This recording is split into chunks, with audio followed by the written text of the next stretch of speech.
Bonjour et bienvenue sur la chaîne Le Culte du Dé. Donc voici la deuxième partie de l'unboxing du jeu Myth. Et là je vais vous parler des figurines, parce qu'il y a un certain nombre de choses à dire. Donc je vais vous montrer déjà voilà, toutes les figurines que vous avez, donc je suis en train de les peindre, dans la boîte de base, qui sont résumées ici. Et je vais vous dire un petit peu ce que j'en pense. Alors je vais vous prendre celle-là. Le mini-boss mort-vivant. Alors là, ça reste du classique, c'est-à-dire que voilà, c'est du plastique, elle est vraiment elle est bien. Pour un jeu de plateau, il n'y a pas à dire, elle est détaillée, bien sculptée.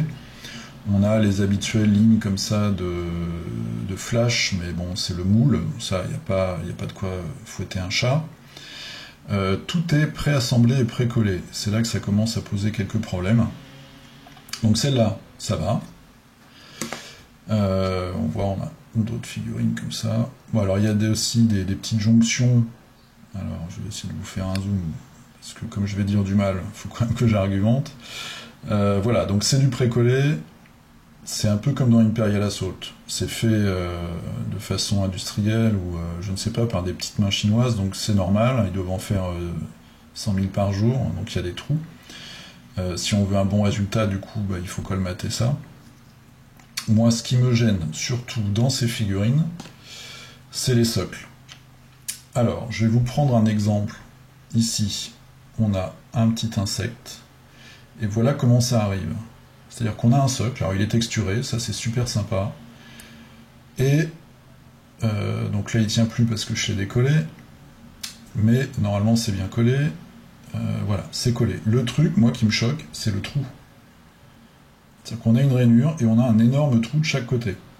Donc du coup, si on veut un résultat un tant soit peu présentable, il faut décoller la figurine, et ça c'est pas facile, et après retravailler le socle et la figurine. Alors, je vais vous donner un petit conseil pour les gens qui voudraient avoir, comme moi, un résultat,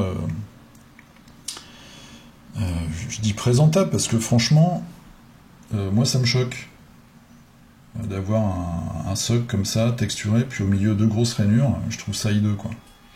Quand vous allez vouloir les enlever, moi j'avais commencé à attaquer ça au couteau de modéliste, mais c'est une très mauvaise idée. En fait, il faut faire une poussée vers l'avant, une vers l'arrière, et du coup ça casse la résistance de la colle, et vous pouvez retirer le petit modèle du socle.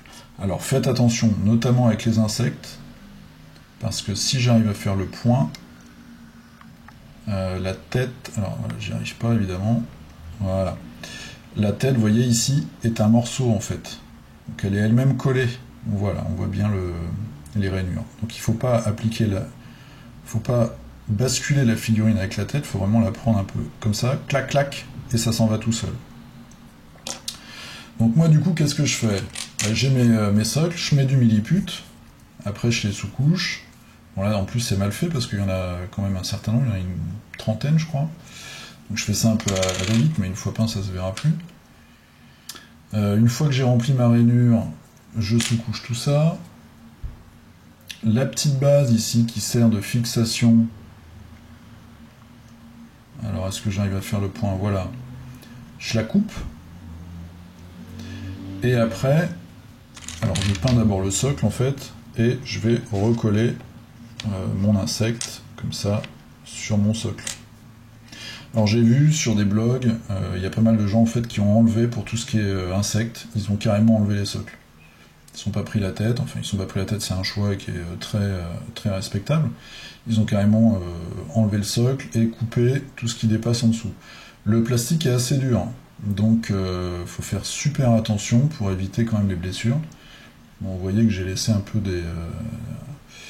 il y a des petites parties, les mandibules, etc., où il y a encore des petites rainures de flash, mais bon, avec la peinture, ça se verra moins.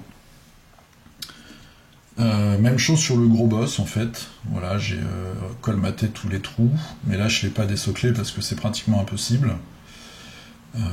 Mais bon, c'est quand même des belles figurines, hein. Il est assez lourd, c'est du bon plastique. Donc les figurines en elles-mêmes sont vraiment sympas. Le niveau de détail, même le niveau de finition, parce qu'on peut avoir des lignes de moule, c'est normal, toutes les figurines en ont. Mais le problème, c'est vraiment le socle. À tel point que sur certains héros, J'ai vraiment un problème avec le point. Ils ont rajouté une espèce de paillasson là entre les pieds pour être sûr de ne pas avoir de trou. Alors ils ont fait ça pour le guerrier, c'est sympa, mais le magicien, je sais pas, il leur plaisait pas, il a eu moins de chance le magicien, donc lui, il a le droit à sa grosse rainure. Là il est en plein milieu, donc ce qui fait qu'on va pouvoir colmater tout ça sans décoller, mais et l'archère c'est pareil. Voilà. Hop là. Lui il a son petit paillasson. Alors j'appelle ça un paillasson parce que je trouve que ça ressemble. Il y en a qui sont en fait sur une serpillière. Mais bon, comme vous le voyez, les figurines sont vraiment bien. Ce que je critique, mais elles sont détaillées. En plus, ce personnage-là, c'est le clair, il est assez original. Une fois peint, ça va être top. Mais c'est un peu comme les règles. Je trouve qu'en fait, ce jeu est assez cohérent d'une certaine façon dans ses défauts. C'est que si vous voulez avoir un jeu entre guillemets fini, qui fonctionne bien, avec lequel vous allez prendre un maximum de plaisir, il faut quand même investir du temps pour corriger les défauts. Donc aussi bien au niveau des règles, on a vu dans la première partie, il faut aller télécharger des fichiers, être sûr d'avoir la dernière version des cartes, etc. etc. Et les figurines, c'est un peu pareil, quoi. Vous voyez, c'est les scorpions. Les scorpions, ils avaient juste une petite jonction là collée. C'est pareil, je les ai enlevés, j'ai fait mon socle, j'ai fait mon scorpion, et j'ai tout recollé. Voilà, après schéma de couleur, chacun fait ce qui lui plaît. Mais les figurines sont vraiment bien. Elles sont jolies. Après, il y a un gros besoin de préparation, un peu plus que d'habitude. Voilà, je voulais quand même faire cette vidéo pour vous prévenir, on va dire. Je vais vous montrer les orques. Il y a plusieurs poses, voilà. Donc vous voyez, on voit qu'il y a quand même... c'est un bon exemple, ça. Voilà, c'est une figurine. Celle-là, on va pas la désocler parce qu'il n'y a pas de trou. On voit les lignes de flash sont assez importantes. Bon, ça arrive. Hein, faut pas oublier que c'est un produit industriel, donc... Puis c'est du jeu de plateau, c'est pas non plus du jeu de figurines, d'escarmouches. On a quand même beaucoup de figurines dans la boîte, même si la boîte est assez onéreuse. Mais là, pareil, ça c'est un peu... On a la même chose dans Imperial Assault, hein. Tout ce qui est collé comme ça, pré-assemblé,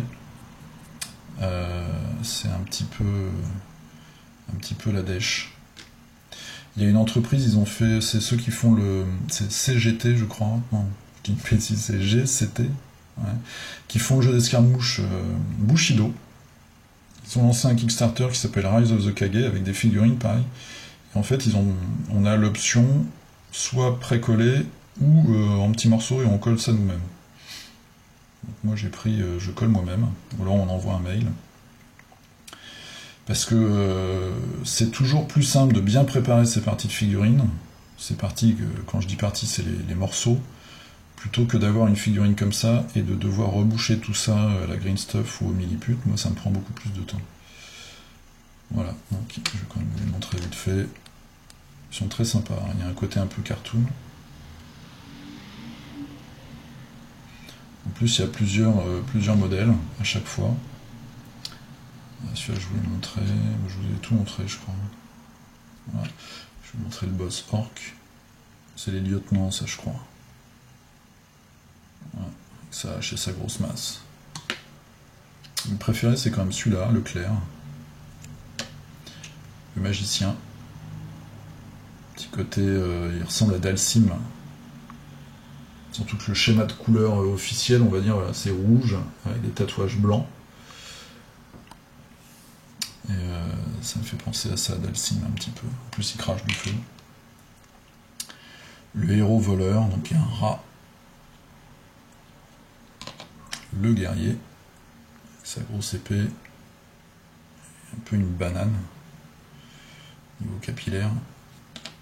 L'archère. En plein mouvement.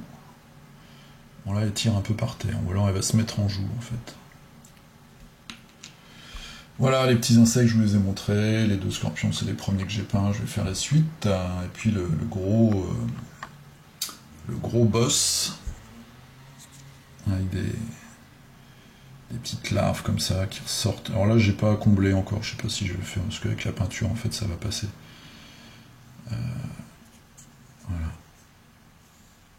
Voilà, voilà. Voilà, c'était l'unboxing de Miss, donc le matériel carton-papier, un petit topo sur les règles, et puis les figurines. Donc ma conclusion, c'est que c'est un jeu qui est sûrement très très bien, mais qui nécessite un petit peu de temps, et puis de recherche et de travail.